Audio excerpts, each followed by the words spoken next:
Number one learning that I've had is if you do what everybody else does, at most, you will be number two. You've worked with Gary Vee, with the Hormozis. You have a video that is 6.5 hours long. It's got 590,000 views on it. What is viral is always changing. But trust, in my opinion, isn't going to change. The greatest retention hack for educational content creators is the audience learning. Instead of just doing the mode of podcast long form clipping reels, it's like clip the moment and then determine what format, what medium do we want to create this in to be most effective for the platform that we are posting on. Caleb Ralston, welcome to How Do I Podcast. Thanks for having me on. I appreciate the opportunity. It is so cool being in your world, and most people will know you from the work that you've done previous to this. So, you've worked with Gary Vee, with the Hormozis, led some incredible content teams, and you've just started doing your own stuff, which is phenomenal. What's been the biggest lesson that you've learned since you've started? I think the thing that I feel so passionate about right now is helping people understand that these individuals that they admire that are making content and building their personal brand publicly, some of them I've worked for, it's not the right model to try and replicate for a very long time. And I think a lot of people right now have this mentality of like, well, I see the top dog in my space posting 300, 400 pieces of content every single week, so I should be figuring out a way to do that. And how do I get to that point? And I just think that is a terrible way to operate. In the same way that most athletes, if I'm getting into tennis, or if you're getting into tennis, you're not going to try and do what Serena Williams was doing every single day for her workout routine on day one. That's not going to work, right? And so what I have been prioritizing and optimizing for is longevity, not for volume or views or any of those metrics. Like the number one thing that we are calibrating for is, am I going to stick with it? Because I think that's when you get the greatest returns from your personal brand, is not giving up, right? And continuing on. But I'm sure you and everybody that's listening or watching this can relate. Creator burnout is very real. And it's real for a lot of creators. And a lot of the characters that y'all admire on like the behind the scenes are burning out right now. And so I have tried to prioritize that. And I think it's something that I'm trying to spread louder, because I think there's too many people that are trying to build their operation off of what they've seen modeled by the best in the world. And then they think that they can go and do that. Meanwhile, they forget the fact that those individuals are spending hundreds of thousands, if not millions of dollars every year on this team alone. Yeah. So I think it's an emphasis on sustainability. Yeah. And team is something that I really want to get into with you as well, because you have built these incredible teams, and not just built them and like found these people, but also built that culture of like innovation, and like everyone is so passionate about what they're creating as well. Before we go into that, with the content that you are now creating, it is very unique, right? Like it is so different to what else is out there, not just in terms of the depth of the content, but the duration as well. Like you have a video that is 6.5 hours long, right? It's got 590,000 views on it. Like, it is huge. It is huge. How did you, when you were coming up with that, how did you structure it to try and encourage people to stay for the whole long? Did you think about that engagement piece when you were creating it? No, my belief is the greatest retention hack for educational content creators is the audience learning, not some sort of like gimmicky editing technique. I believe that having a new hook for every section of a long form video is important to re-engage the viewer, but that's not what keeps people around. Like, if and entertainment content aside, I don't talk about entertainment content, but for educational content, the reason why you're going to continue watching, and the reason why maybe you continued watching that video after the first 5-10 minutes, is in the opening, I think 60 seconds, I define what branding and brand are in a way that I think not a lot of people have heard before. And so as soon as you hear that, you're like, whoa, this thing that I historically have viewed as completely amorphous, and like, I have no idea what this actually is, like what is brand and all that stuff. All of a sudden now I have a definition for it. What else is this guy going to say? Because people now are aware of the fact that the majority of content creators bury the value 3/4 of the way through a video. Yeah. And so with that psychology in mind, if I'm giving this learning up front, what the fuck is in the rest of the video, right? And so I think that's the main thing that we were thinking about. The other thing that I believe, and I would encourage people to think about, again, with educational content, your whole purpose should be, Unfortunately, for a lot of people, it's not. But your whole goal, the only thing you should optimize for with educational content is increasing the ease at which your audience can take action on what you share. That's it, right? That's the only way that you actually build trust. You don't build trust from sounding smart and people just watching you sound smart. You build trust because you said something in a compelling way that caused them to take action. They got their desired outcome, and now they associate you with that desired outcome. Brand, right? It's like the analogy I like to give is like, I trust that when I go out to my Ram 1500 every morning and I put my foot on the brake and I press the button, it's going to start. Because every time that I've done that, it has started, right? And so if all of a sudden, however, I go in and I go to do the same thing and it doesn't start, a couple of days in a row of that, I'm not going to trust it as much anymore. And so the thing that you want to do is make it easy for the audience to press their foot on the brake pedal and hit start and get the engine roaring. That is what you want to optimize for, not any of this fucking bullshit about like re-engaging and you know, tease value later on. Like, those things are tactics and they work, but they are small levers. And what I'm talking about is the big lever that will actually differentiate whether or not your content is successful. And how do you decide like what that topic is? Or like, you know, there was a video a couple of weeks ago and you decided to pull that entire video because you didn't think there was value. How do you decide what those things are going to be and how you're going to build that trust with them? On that one, the topic was valuable. I didn't put in the necessary effort to make it useful for the audience. I wasn't respecting my audience's time, and I got lazy and cocky thinking we've had a couple of videos that have done well. I can show up with way less prep than we've put into the other ones and it'll be just the same.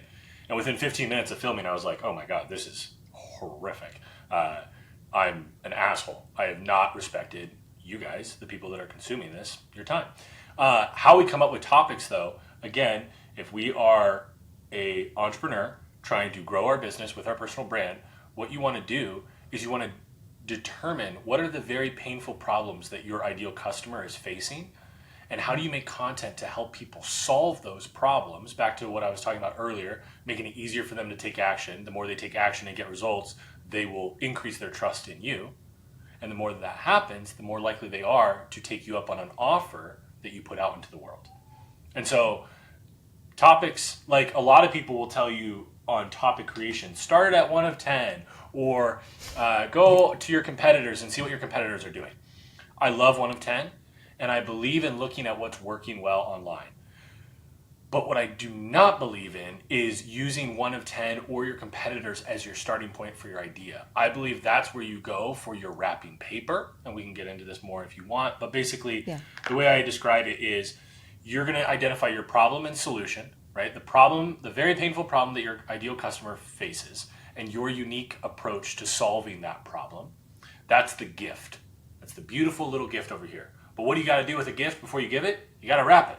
And so then what you got to figure out is what is the best wrapper, the packaging for this video, for this gift to my audience that is going to cause them to want to open it, not discard it. And that's how I like to think about coming up with content ideas. And what if you, like, you've gone all in on YouTube? Is there anything that you've learned around that platform and the packaging that you've put on there? Like the titles, the thumbnails, like all of those sort of things? We are operating very anti-best practices. If you look at our packaging, it's very on the nose. It's not similar to a lot of people in our space and how they go about their content. So the number one learning that I've had is if you do what everybody else does, at most, you will be number 2. But definitely, guaranteed, you will blend in. You might get views. You will get audience. But will people remember you and actually associate you with anything of real value? Or is it more just tactics that they're getting, right? I think to take a quick tangent, there's 2 types of creators in this world. There's the tactic creator and there's the principle-based creator, right? You teach off of tactics or teach off of principles. What I have historically found is the tactic-based creators, their audience doesn't give a shit about them.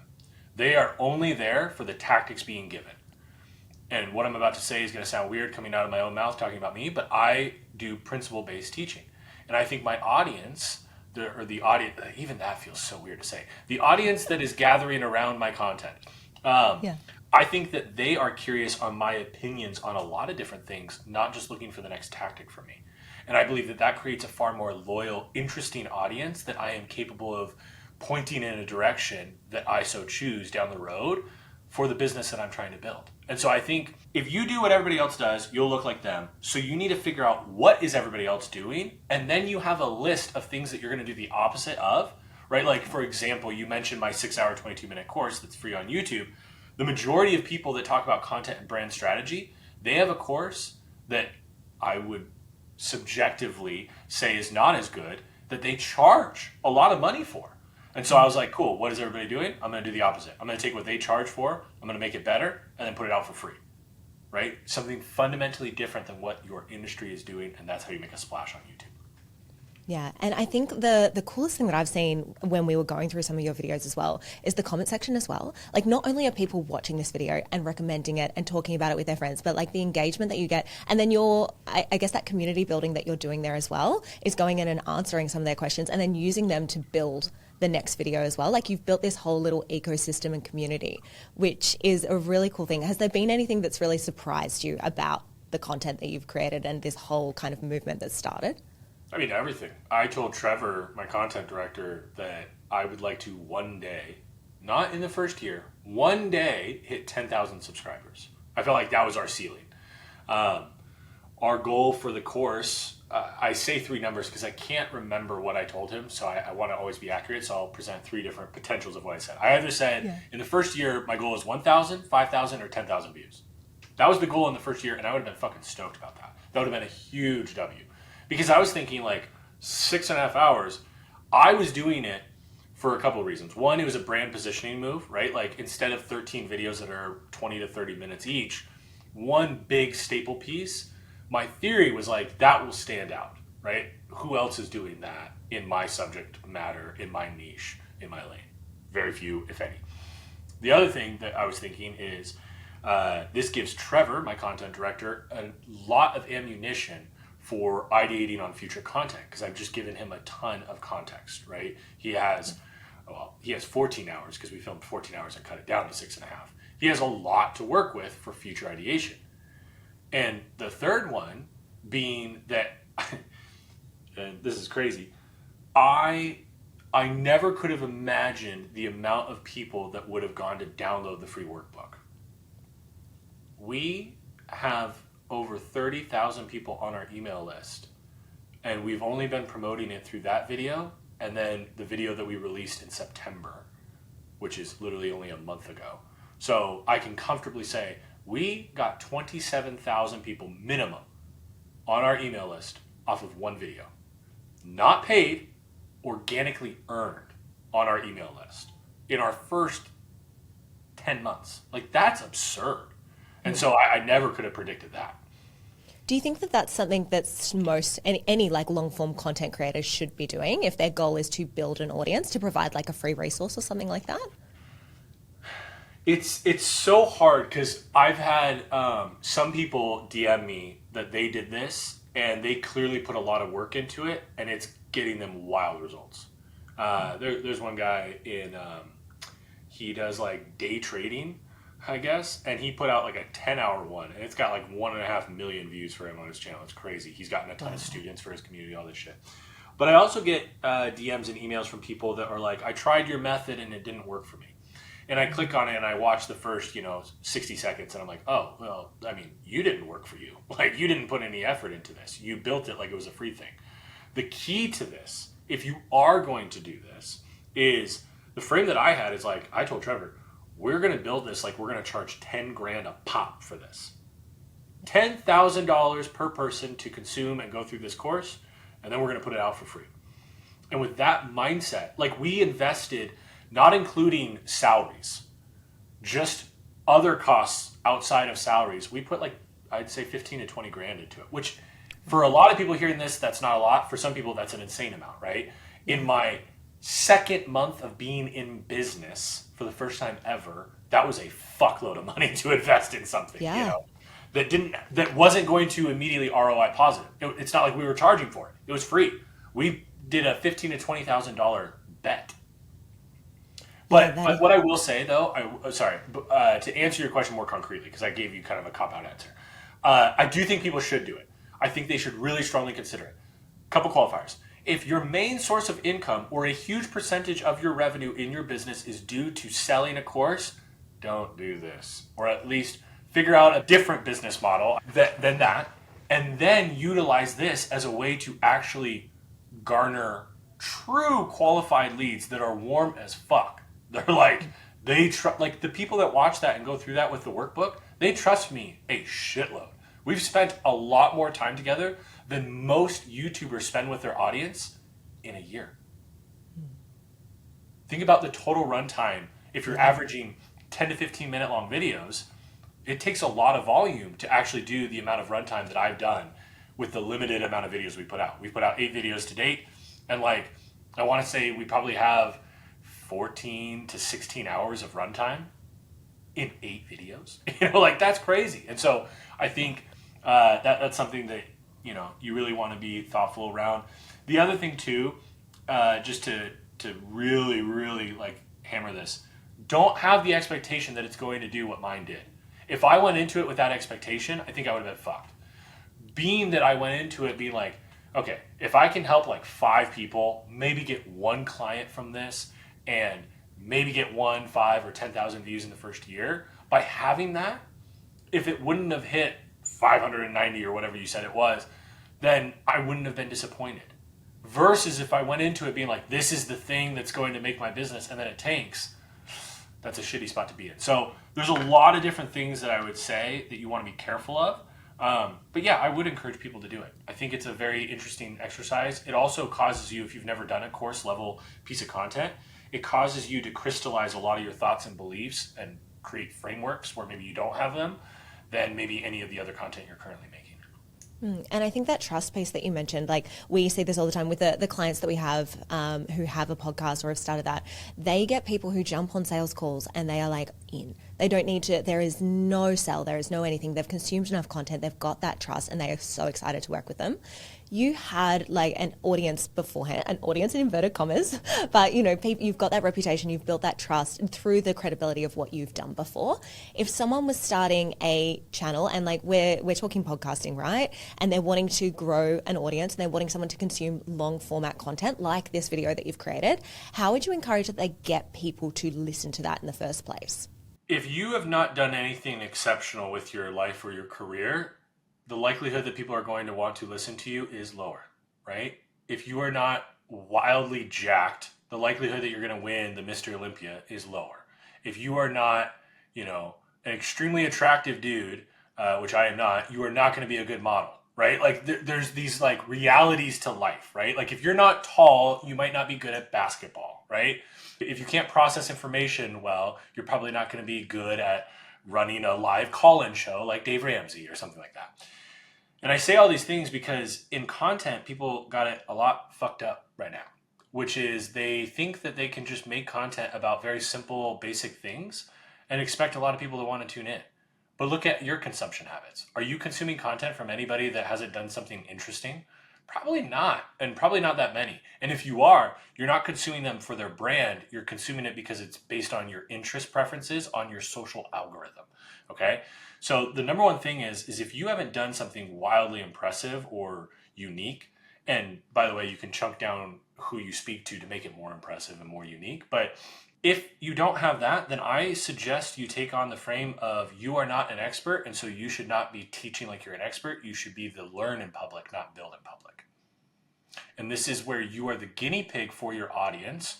Maybe this is the person who has had 3 videos go viral in their 3-year career on social media, and instead of pretending like you are the viral expert and viral master, maybe what you do is you now create a personal brand around learning what it takes to be a full-time content creator. Right? And you share the mistakes that you make along the way so that the audience can help or can avoid making the same mistake. And you share the things that work so that people do that instead of posturing yourself as something that you are very much not. And I think right now we're living in the disgusting era of so many fake experts. They've gotten 1 or 2 micro W's over the span of 3 years, and now suddenly they are an expert. But the key for you to keep in mind, person who is listening that follows into that category, is you're competing against experts that have been doing this for 15 plus years.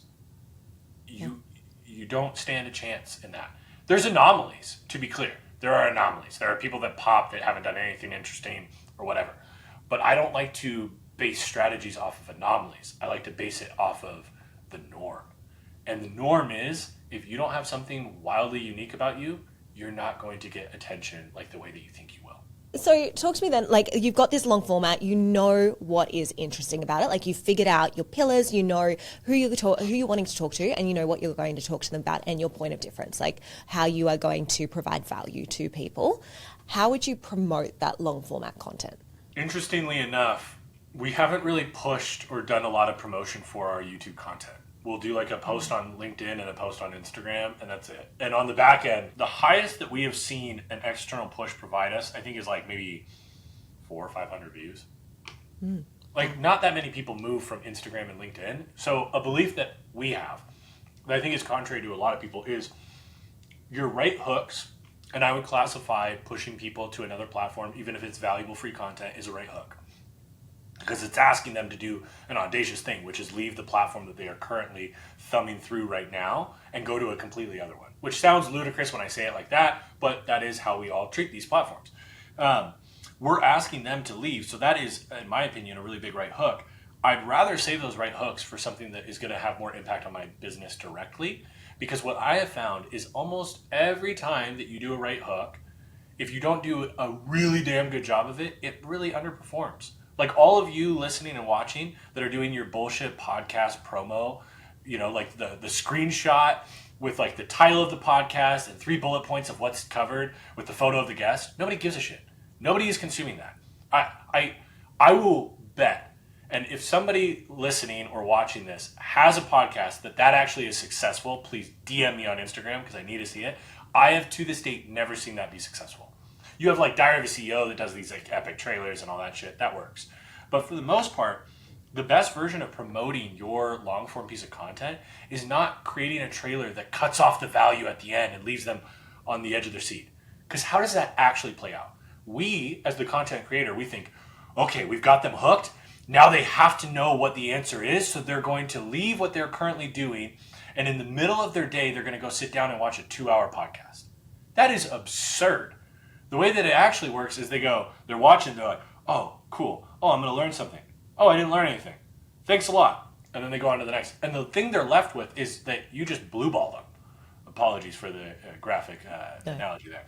But like, that's not the approach, in my opinion, that you want to take.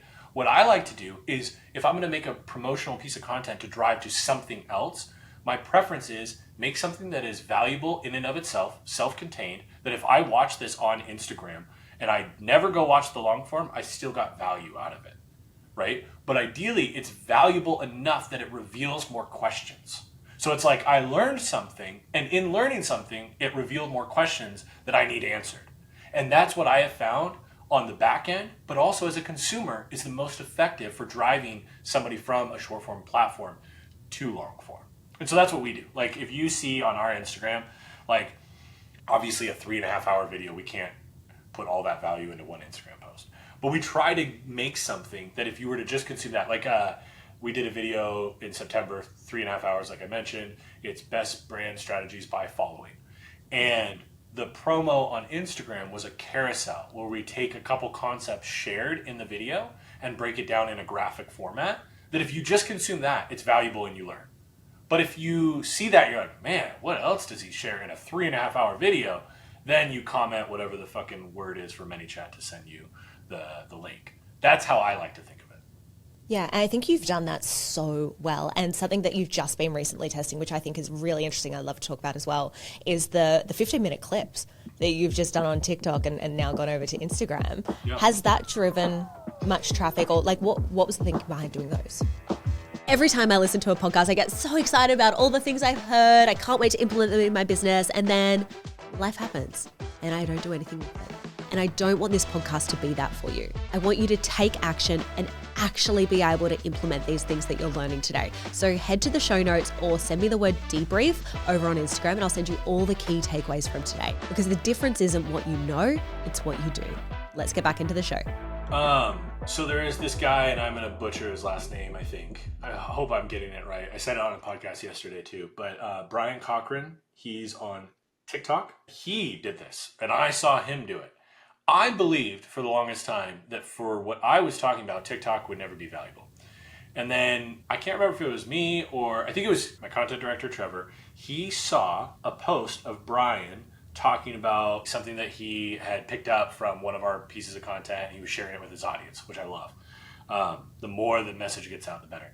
And he was doing it in such a casual way, clearly on his phone, sitting at his desk, and it was like a 10 to 15 minute long clip. And we were both like, huh. And it got a lot of engagement. And like, not like insane views, but that's not what I'm going for. Like, it was really good engagement and dialogue back and forth in the comments, which I just was like, flabbergasted by.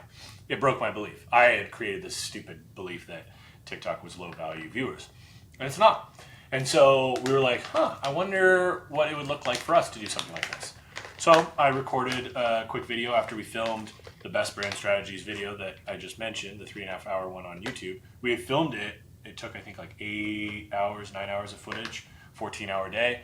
Right when we wrapped, I was like, I'm going to do a 15-minute version of everything we just talked about, summarize it in 15 minutes on TikTok. We put it up, did really well, started to do more. It did pretty well, considering like I had maybe 2,000 followers on TikTok when I did this. And I've just been seeing really great comments, and now I'm trying to respond to comments with reels, answering their questions when I can. I view TikTok as kind of like it's in the same way that Gary used Twitter for years as like his closest place to get to his audience. That was the place you had the highest likelihood of actually conversing with Gary back and forth. But it's also where he would put out ideas to test, see how the audience resonated, and then he would start to talk about it more. And I think TikTok is that for me. So we've done that. And then the other day, I think I was scrolling on Instagram and I saw somebody in like the beauty space. I don't put on makeup usually, but I do love watching makeup videos and stuff like that. I've always loved it. Yeah. And there was somebody that was doing a get ready with me, and I just saw it and I was like, fuck, I wonder if we could upload these long form videos where I'm just talking to the camera on Instagram and see how they do. So I texted Trevor, I'm like, hey, let's do it as a test, let's see how this goes. But when I went to upload it, Instagram informed me that anything over 3 minutes on Reels, they do not push to a new audience. So I was like, oh, okay, so if this works, it works in a nurture sense. Okay, let's see how it goes. Yeah. And it wasn't like an outperformer, but it was a 1x. It hit our benchmark, which was shocking to me. And the engagement was incredible. The DMs that I got from people that don't like to comment publicly saying how much they learned or whatever. Like, it was wildly interesting to me. So then we were like, okay, let's do it again next week. So I uploaded, it's like a 4.5 minute one that we had done on TikTok. And it's doing really well. And it looks like it's also going to hit a 1x or maybe like a 1.2, 1.5x, which is interesting. So then next week, we will do another one. And I'm just going to keep rolling to see what are the trends, what are the things I'm noticing that are maybe causing this to work or not work. And then after 3 or 4 posts, we will share our learnings with the audience. But I find it very interesting, and the idea of like, right now we're on a 1 a week cadence posting on Instagram, really low volume. And I was telling Trevor, I want to do these, but never as our 1 post a week. We always do it in addition, and it's purely as a value give to the current audience that we already have. Yeah, it's been really cool. Like, as I said before, like the comments are probably the part that's the most surprising, and seeing how engaged people are from it. But also what I really like about what you teach is that it's not necessarily going hard on every platform at all the time. Can you just talk through choosing where you spend your energy and how you repurpose that? Yeah. Long form, I think if you're doing a podcast and it's video, you should probably be posting to all the typical podcast platforms, Apple, Spotify, those other ones that none of us talk about because they don't matter as much. YouTube, obviously, that's important. And then as far as repurposing and clipping moments, I think the ideal version is figuring out where your ideal customers are hanging out the most. Where are they consuming? And then from there, where are they also making decisions, right? So like something that was interesting, I assumed that we would get more quality leads from LinkedIn than Instagram. That was the assumption that I had. What we're finding is actually Instagram is number 2. So YouTube is number 1, Instagram's number 2, LinkedIn's number 3. And oftentimes the path that people go on is they'll consume the content on YouTube and then they DM me via Instagram. And they're like, hey, how can we work together? Or how do I get in on this or whatever?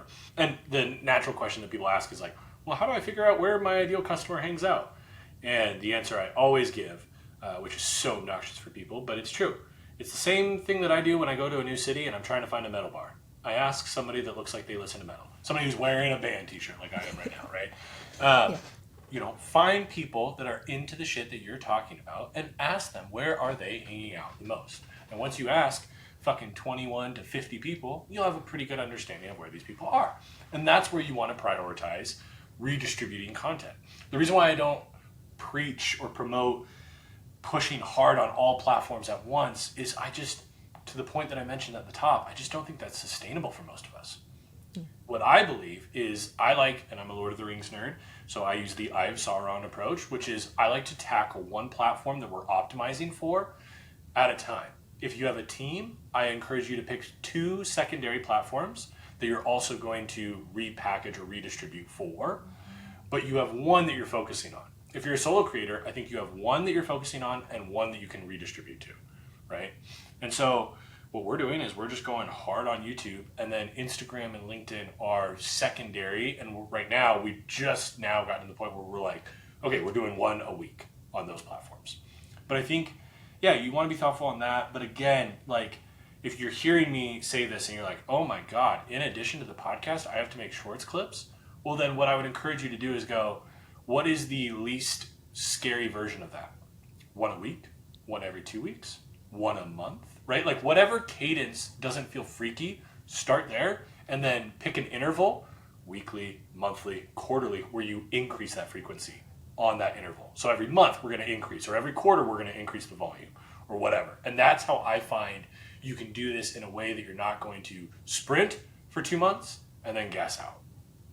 And something I really love that you've said before about those like pieces and those clips that you choose is choosing something like you said before that can stand alone, that can provide value. It's like we've tested this, we've analyzed other creators that have done this as well, and exactly what you said. If you are just teasing and teasing and teasing, there's no dopamine release. They get frustrated. They get blue balls, as you said. Like they're not excited by it. And so when you're creating that, something else that you recommend is also with those platforms is choosing the piece that works best for them. In your eyes, now that you've done something on YouTube, on Instagram, on TikTok, how would the pieces of content differ for the platforms that you are on and the audiences that are there? It'll be different for each one of you. So that's where you have to test. That's why I try to provide principles and frameworks so that you guys can all figure it out on your own for your own version of this, right? I think a lot of times, not always, but a lot of times if a concept or a topic works well on one platform, it probably will work well on other platforms. If it's not currently working well, it's because you're not wrapping it correctly. The format is not correct. So what I mean by this is if you have a podcast and you pick a moment that you're like, oh, this is a great individual piece of content, and you clip it as a reel, that's one format. But that same moment might do better as a carousel or as a written post, right? There's a lot of different ways that you can tell the moment, share the moment. And so that's what I encourage people to do is start to experiment with, like, instead of just doing the mode of podcast long form clipping reels, it's like clip the moment and then determine what format, what medium do we want to create this in to be most effective for the platform that we are posting on. Now, something that, you know, I've seen a lot of people talk about is like carousels on Instagram. Right now, it has been effective. Now, it's gone down in effectiveness. Like 3 months ago, carousels were fucking murdering. And they would capture all kinds of new audience. I'm noticing less and less it goes to new audience and it more and more engages current audience. Reels, by and large, still to this day, are the best tactic to use on Instagram for new audience. But within that, that's a rule that has a lot of nuance to it. And a lot of different accounts play out differently. Some accounts, carousels are the way to go. And reels will not cause you to grow.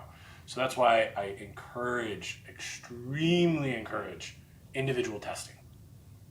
Yeah, and I think you've spoken a lot around the data and the metrics that you talk to there as well.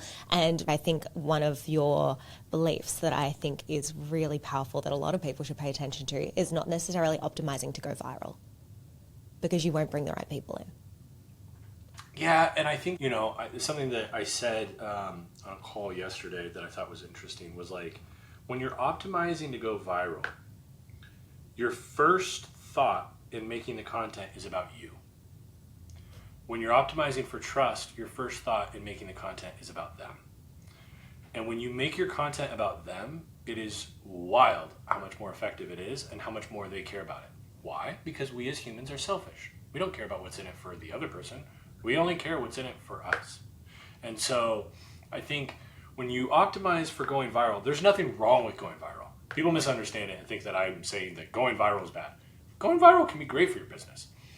But if you are optimizing for it, it's going to cause you to make content that, in my opinion, is not usually going to solve real problems for your ideal customer. They're going to solve problems, potentially, for people that will never pay you, that will never transact on your offer. The other thing, too, is it becomes this wild moving target. And what is viral is always changing. But trust, in my opinion, isn't going to change. If you continue to solve problems, the way you solve those problems will have to change. But since the dawn of time, solving somebody's problem and them getting their desired outcome increases trust with the other human. Since the dawn of time, no matter what, right? Caveman leaves the fire, goes out, slays a lion, brings it back to the lady and feeds her. She trusts him more, right? Like, this is just how humans work. And so I think that, again, it's more of a principle. The viral approach, you're always having to change your tactics too. So it's like, again, it's not wrong. Everybody can go and do that if you want.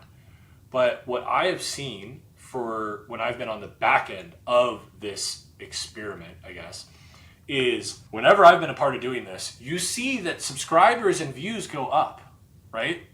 But what I don't usually see in this instance, if you have a mass market product, totally different.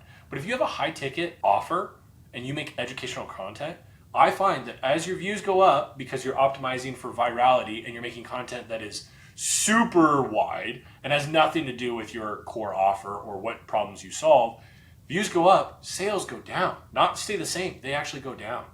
Because what happens is not only are you, and this is where, and I need to be louder about this actually, it's not just the fact that you are bringing in people that might not buy your shit.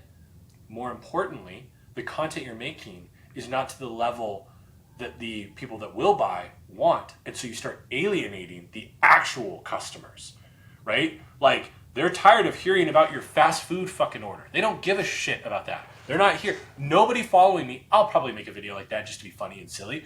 But my goal with it, to be clear, my objective and what I'm optimizing for wouldn't be virality. It would be for depth. I want y'all to know me better. Right? Like, my girlfriend and I were just talking about this funny idea of a video that I think would be hilarious. Have you seen Wicked? The film Wicked? Okay. Yeah. I'm obsessed with it. I cannot wait for the second one. And we thought it'd be so funny if there was like a video where you hear the soundtrack and you see this like aggressive looking Harley roll up, and then I lift my helmet and I'm singing along with it. Because the majority of people in my audience have no idea that I love Wicked, and probably, I mean, people have heard me talk about how much I love Love Island and stuff like that, but they probably don't realize like to that level of how much I like it, right? My goal wouldn't be to go viral. It'd be so that you see a quirky, funny, silly side of me and maybe feel more connected and closer to me, right? And so, I like to think about everything from an intentional framing. What are we trying to do here? And if we're trying to do something that is only serving us, over time, I believe that catches up with you. Please make that video, because that will be hilarious.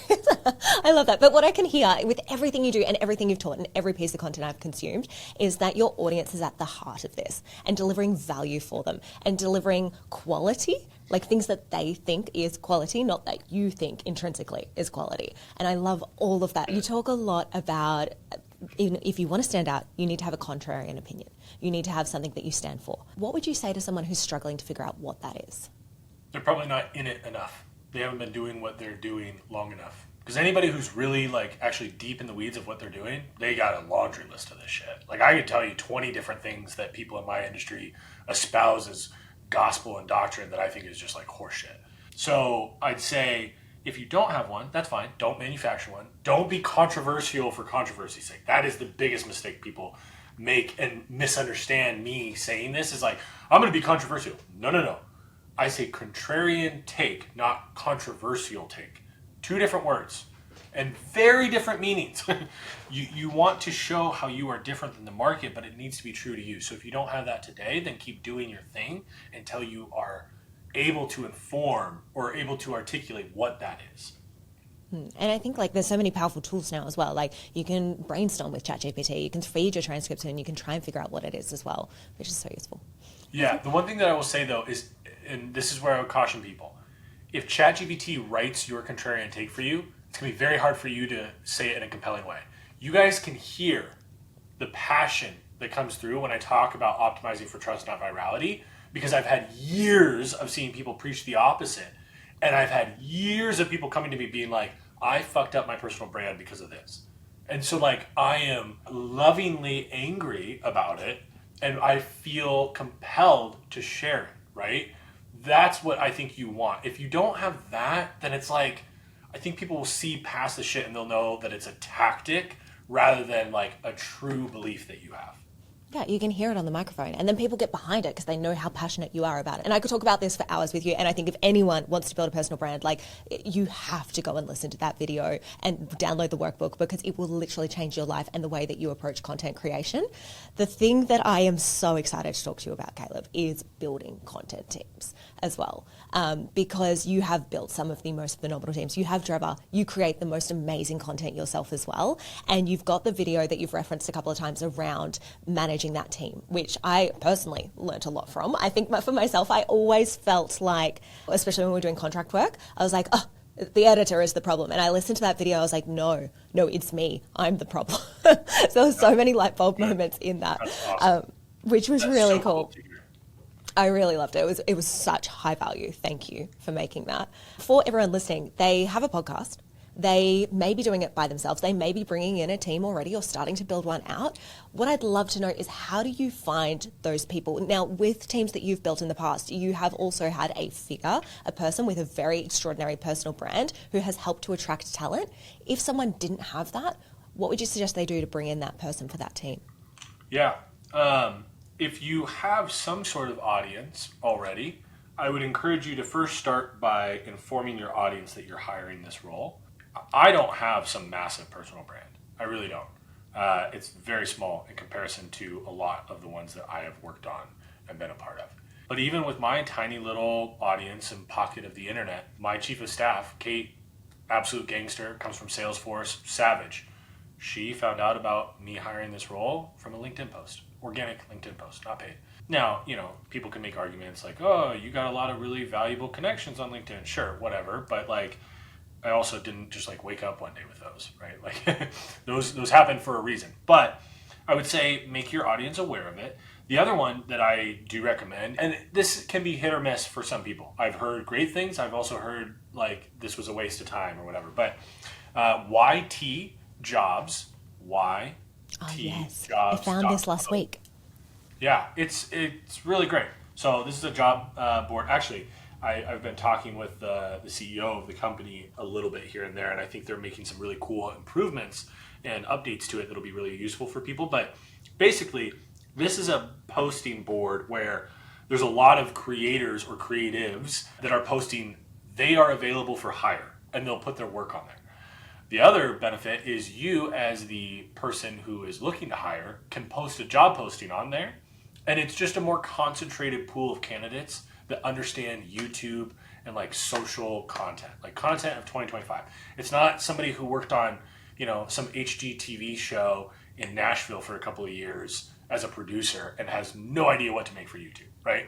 It's like people that are actually in the industry. So that's a big one. The other thing that I recommend doing, and I share this and I'm realizing, unfortunately, I have to give a caveat. Be tasteful with what I'm about to say. Don't do this in a fucking annoying way. But what I would do is I would pick 20 creators that are making content in a way that you admire, that are not 10 rungs up the ladder, but are like 2 or 3 rungs up the ladder from where you are right now.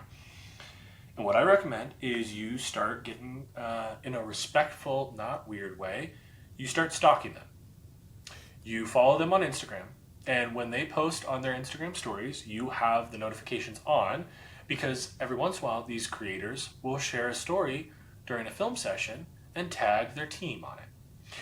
And what I would recommend doing is not going after the number one, not the person who's leading it. They'll be harder to get. They're also biased to how they've built things. So I think that there's some interesting things there. There's nothing wrong with the number one, but for most of the people listening, you're not providing a big enough opportunity yet to get a number one. So you need to go for a number 2 or a number 3 who has been on the team for a significant amount of time, at least 18 months. And they are not only doing the creative, they're doing the distribution. So if they're a short form editor, they're also posting and channel managing on TikTok or Instagram, and can show you the evidence that they have started at this point and gotten this result now. And if that is the case, then they are probably a good person to bring onto your team. And so that's typically how I go about advising people to go about finding them. At a certain point, you might have connections where, like, there's a lot of people that reach out to me. I don't even work with them, but they're like, hey, I'm looking for a you 6 years ago, right? And I have a lot of those people in my network. And so if we work with them, then I can very officially help them through that process. If we don't work together, but I still want to hook them up, I just send them a text intro. So for some of you, you might not know the people, but you might know somebody who does know the people. So think of whoever in your world is the most, interest media savvy and understands or knows a lot of the behind the scenes characters, and that can be a great lead in into that world as well. But what I will tell you very clearly is what we're describing here is a unicorn role. These are hard roles to find. This shit is new. The thing that I always talk about is YouTube is not even old enough to drink in the States. It's 20 years old. It hasn't even hit its 21st birthday. And so, if that is the case, then that means the careers around it are wildly new. Yeah, definitely. Oh my gosh, I've never even thought about that. When you have posted this and you've got some applicants, I can imagine it will be different from person to person and their goals, but what sort of things would you be looking for? We have a whole hiring funnel playbook that we provide. But basically, to summarize it, you want to screen for technical fit, culture fit, and talent fit. So culture fit I view as within the organization. Talent fit, I'm does the person who is actually making the content look forward to filming with their content director? I love hanging out with Trevor. It's a blast. Literally today, we had our one-on-one, and then we had a working Slack session with one of our clients. And I was like, dude, let's just hang on Zoom during the Slack session, because I just enjoy jamming with him and stuff. So that's something that you really want to look at is do I look forward to future calls with this person? If the answer is no, whoa, this is going to be a terrible relationship. Do not move forward. You want this to be something that you look forward to. So that's one. They need to be curious. You want somebody who is curious on, ideally, they're curious on the subject matter that you're talking about. If they're not inherently curious about that, they need to be a naturally curious person that can apply that curiosity to that niche. Because if they're not curious, then you're going to be pulling teeth to get them to pull info from you. And that just seems like a terrible move there. So that's another one that you want to look for. The third one that I would say is they need to be adaptable and low ego. I said earlier that there's all these characters that had a viral video, 2 or 3 of them in the last 2 years, and suddenly they're an expert. What I have seen doing this for 17 years now is shit evolves a lot. And if you don't have the adaptable, low ego trait, then you're fucked in this, because you have to be willing to make massive pivots as the platforms make massive pivots. You have to be willing to look like a fool, even though you have 2 million subscribers on YouTube, because you need to figure out what the next format is that you're going to do before your audience fatigues on the current one, not after. And so that means that you're testing shit, right? So I think that is a huge one. You need to be able to, if business or priorities change, you need to be able to change the operations of the media team. And so it needs to be somebody who is willing to pivot and adapt with the times as is required.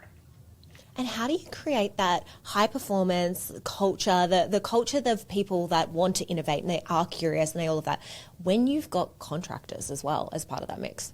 It's really hard. I I think I try as much as I can legally to treat contractors like they're full-time employees. There's obviously legal restrictions. You can't require them to be on meetings. 99% of you listening or watching are doing things very non-compliant with your contractors. As a side note, look into the laws. Shit's about to get cracked down a lot, at least in the States. And people are going to be paying big fines if they're not careful. But that aside, what I would say is I just try to treat them like a member of my team. So if I find out that a contractor is sick, I try to do the same thing I do for my team. I send them soup and juice, you know. I try to give them as much context as possible. But I also understand that it's a very transient relationship. They're not going to be here forever. And so there are certain things that I make different concessions on. Basically, my point is I think it's a lot harder to make a strong culture with a bunch of people that know that they are only there for a certain time. Think about it this way. Are you in a relationship of any, like a romantic relationship? Yeah, married. Okay. Yeah. Okay, cool. If you and your partner were like, all right, we're married for the next 12 months. Very interesting dynamic versus the fact that you guys are in a contract, you know, Lord willing, for life, right? And so that is a different dynamic, I think. There is this inherent short-term nature to it. And so the real answer is you can't, I don't think, and please somebody correct me where I'm wrong, but I don't think that you can build the same culture with contractors that you can with full-timers. And so it's why I'm trying to build a team of full-timers, not contractors. We hire contractors where necessary, right? Like we are in the in-between right now where we need some help on editing sometimes for bandwidth reasons, but we don't have the justification of a full-time YouTube editor yet. And so we will contract out edits here and there. You know, and I try to do things like, I'll give you an example here. We had signed a contractor on to help edit. We don't do any editing for our clients. We don't do done for you. We're a consulting agency and firm. But there was one client that we just like fucking love, and we wanted to use them as a case study for a video that we're working on for next year. So we were going to film some behind the scenes of how we lead a film session. And so we decided to hire out a studio, editor, and everything as a gift to this amazing client of ours. And when we first got the editor on board, we had told them how much footage we thought it was going to be and what the total runtime of the final output was going to be. It ended up being like 3 times the amount of footage that we expected. So going into it, I was like, hey, I know we had originally agreed upon this. This has tripled. What do we need to change in the price? Now, we have work history together with this contractor. We have a really solid relationship. So he was like, don't worry about it. We're all good on that front. But I did not agree with that. And so I told our team, I was like, at minimum, we are going to increase what we pay this person. We'll just surprise and delight them. But when they send us the bill, we're going to pay them 20% more. And so that's like something that we do too. And I think of it more as culture with the contractor on how we behave when the relationship ends, right? So we brought him on for one thing. The way that we behave and how we end it, right? Like if we take the full net 30 days to pay them, they're not as excited versus like literally the day they're finished, they send me the invoice, and we have a policy of within, sometimes there's extenuating circumstances, so it's 48 hours, but typically I try to get them paid within 24 hours, ideally within like 6 of them submitting an invoice. Because I used to be a freelance individual, a contractor, and I knew what that was like. And so I want to make their life better, not worse and stressful. So those are just a couple of little, I guess, tactics. Do you think that you would bring them in on the vision and the goals and those sort of things as well?